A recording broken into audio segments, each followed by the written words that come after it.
עושה שלום במרומיו,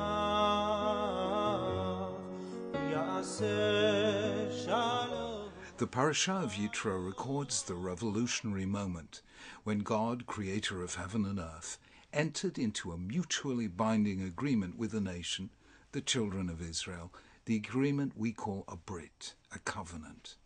Now this wasn't the first covenant in the Torah. God had already made one with Noah, and through him all humanity, and a second one with Abraham, whose sign was circumcision. But those covenants were not fully reciprocal. God didn't ask for Noah's agreement. He didn't wait for Abraham's assent. But Sinai was a different matter. For the first time, he wanted the covenant to be fully mutual, to be freely accepted. So we find that both before and after the revelation at Sinai, God commands Moses to make sure the people do actually agree. The point is fundamental. God wants to rule by right, not by might. The God who brought an enslaved people to liberty seeks the free worship of free human beings. Ein HaKadosh Baruch Hu ba b'tirunia im briodav. God doesn't act towards his creatures like a tyrant. So at Sinai was born the principle that was millennia later described by Thomas Jefferson in the American Declaration of Independence, that governors and governments derive their just powers from the consent of the governed. God wanted the consent of the governed. That's why the Sinai covenant was conditional on the people's agreement. Now, admittedly, the Talmud actually questions how free the Israelites really were.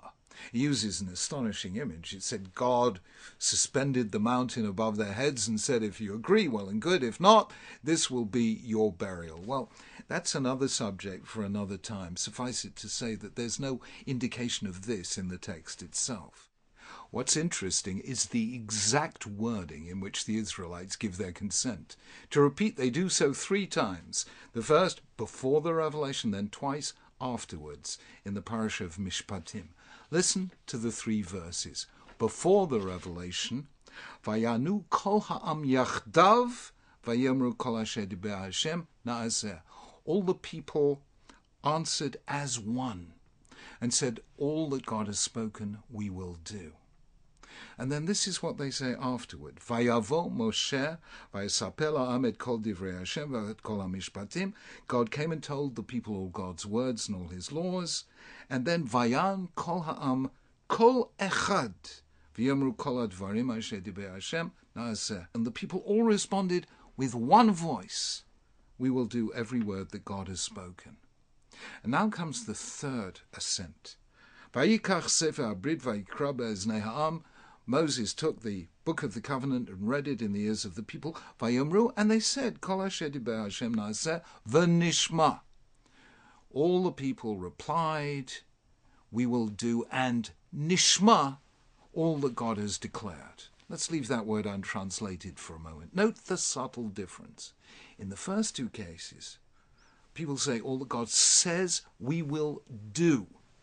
In the third, they use the double verb, na'aseh v'nishma, we will do and we will hear, or obey, or hearken, or understand. The word Shema means, among other things, to understand, as we find in the story of the Tower of Babel, when God says, come, let us descend and confuse their speech, so that lo yishma'u ish sefat ra'ehu, which means so that no one will understand other people's speech.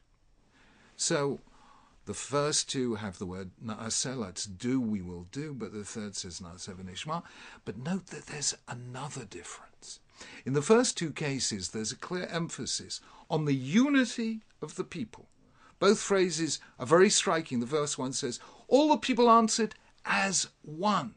The second says the people all responded b'kol echad, with a single voice.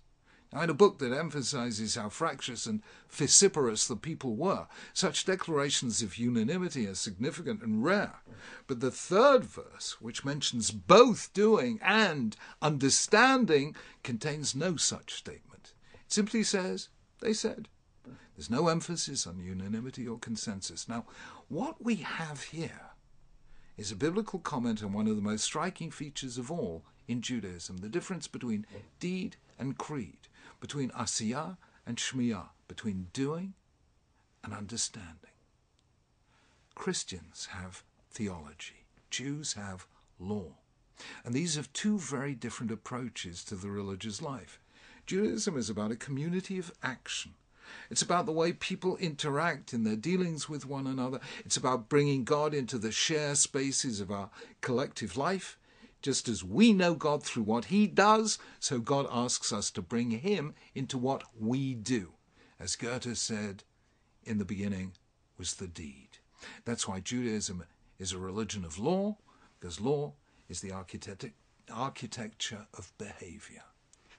When it comes to belief, creed, doctrine, all the things that depend on shmiyah, on understanding, rather than asiyah, on action, on this Judaism doesn't call for unanimity. Not because Judaism lacks beliefs. To the contrary, Judaism is what it is precisely because we believe what we believe, most importantly in monotheism, that there is at least and at most one God. The Torah tells us in Bereshit about creation, in SHMOT about redemption, and in this week's Parsha about Revelation. All those are fundamentals of Jewish belief. Judaism is a set of beliefs, but it's not a community based on unanimity about the way we understand and interpret those beliefs. It recognizes that intellectually and temperamentally we're different. Judaism has had its rationalists and its mystics, its philosophers and its poets, its naturalists and its supernaturalists. Judaism has had Rabbi Ishmael and Rabbi Akiva, Judah Halevi and Maimonides, the Vilna Gaon and the Baal Shem Tov. We seek unanimity in halacha, not in agadah. Naaseh, we act in the same way. But nishma, we understand each in our own way. That's the difference between the way we serve God collectively and the way we understand God individually. And what's fascinating is that this well-known feature of Judaism is already signaled in the Torah itself. In the difference about the way it speaks about Naaseh, when Jews said, we will do, and that they said with complete unanimity, as one, with a single voice. But when it came to Nishma, we will understand. On this, they didn't speak with one voice. There was no collective consensus because each of us interprets and understands the principles of Jewish faith in our own way. Our acts, naaseh, are public. Our thoughts, our nishma, are private. That is how we come to serve God together, yet relate to him individually in the uniqueness of our being and of our understanding. Shabbat Shalom.